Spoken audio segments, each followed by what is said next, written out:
Remember when signing day used to be like almost like a national holiday? That first February, Yeah. first Wednesday in February. Huge day in radio, especially sports radio. Yeah. Dude, it was like a national holiday for college football fans.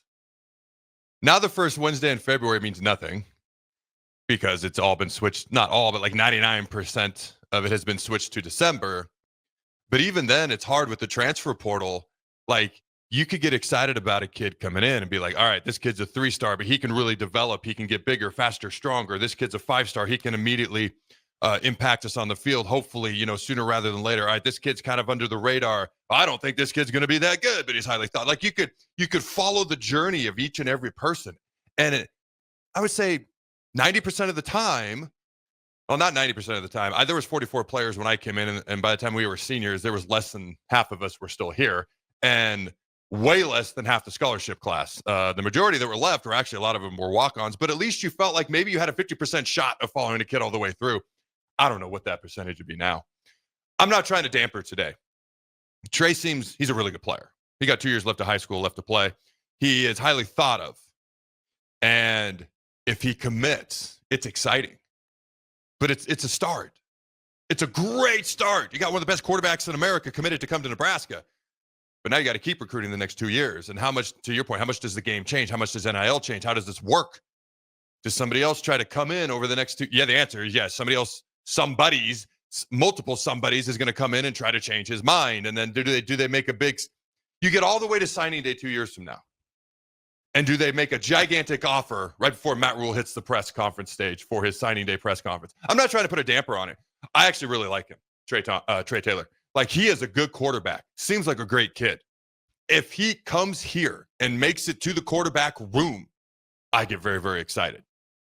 He comes here, he stays, he develops. I get very, very excited. Just the way college football is, it's hard to put a whole lot of stock in things until things are done. With I don't want to say no escape route, but they're done, and and like you're ready to basically kick off a game. Does that make sense? What I'm kind of saying here, like, it's exciting, but it would just be the beginning. If he commits to, who else I said, Illinois. Let's say he commits to Illinois. On the converse, Matt Rule has 2 years to try to change his mind.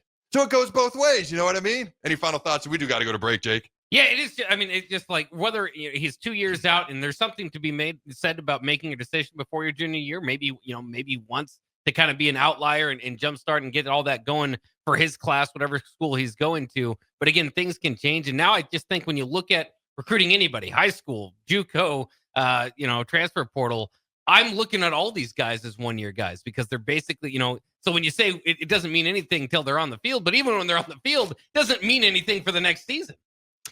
It's a fair point. There is light at the end of the tunnel, ladies and gentlemen, for college football. I just don't know how long the tunnel is. Now, aside from just being a highly regarded quarterback prospect, Taylor has the potential to be a linchpin, as Jake alluded to earlier, for the Huskers' entire 2027 recruiting class as a whole. If Taylor commits to Nebraska today, as a lot of experts tend to think he will, he'll serve as a dynamic peer recruiter, one who can help sway the many talented prospects Nebraska has hosted or will have on campus soon.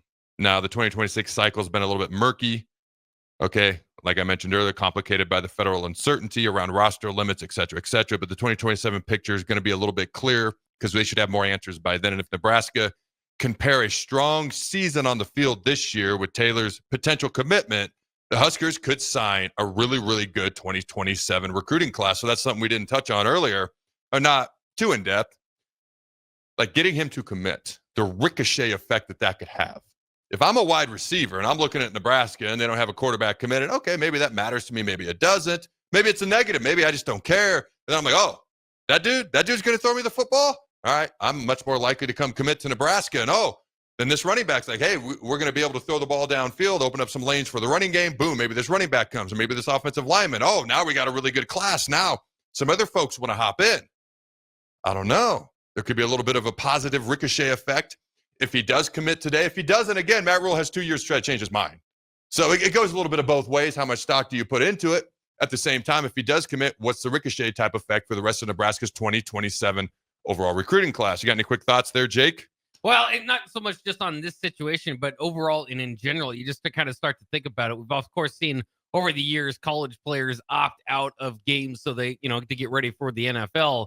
Now that the money is what it is, life-changing money for especially for quarterbacks in college. Yes. How long is it going to be before we see kids sitting out their senior years of high school? Oh. I mean, because this is life-changing money just around the corner, and at some point, I would think that it would bleed down to the high school level. Why did you put that out there in the universe? Why did you do that? It makes sense, I think. Why? You know something that hadn't even really occurred to me? I remember when Jadeveon Clowney, you remember years ago when there was rumors he was going to sit out his senior year at South Carolina. Do you remember that? Yeah. Yeah. I hated everything about that. Luckily, he ended up playing, didn't get hurt either. I just hated everything about that. I'm a competitor. Like, let's go compete. Let's go do stuff. There's positives. There's positives to this. The positive to this is players are more likely to stay in college longer, which helps the college football game rather than go to the NFL. We've already seen that happen. Carson Beck, other guys, and the like. Quinn Ewers opted for the opposite route. Much respect and love for chasing your dream, but I wonder if other players are going to look at him going from, what was it, $4 million, whatever it was, $4 million to, not chump change, but a lot less as a 7th round pick in the NFL and be like, hey, I should have stayed. Maybe we'll stay longer. I remember when I was growing up, the only guys who thought about leaving early to go to the NFL draft were like 1st round picks, maybe 2nd round picks who were trying to get in the 1st round. And then they would debate. Then you started having guys leave early who may or may not even get drafted. It was viewed completely different. Now, I think it's going to be much more attractive for guys to stay in college, which I love. But to your point, guys sitting out their senior year of high school, first of all, I genuinely don't like that you put that out there in the universe. I just don't like it. Now, does it change anything? Probably not. Okay. Christian McCaffrey was the first guy to ever sit out a bowl game. Just because somebody did or didn't say it, it was eventually going to happen. Just happened to be Christian McCaffrey as the first guy. I hope we don't get to that point, because I do think you get to a point, and I've said it before, people respect competitors. People respect intensity. People respect the athleticism, the dedication, the hard work the pro athletes have. When they start to see lazy entitlement, softness, and we're going to load manage, to me, that's affected the NBA game as much as anything. If we're not careful, it could seep into college football.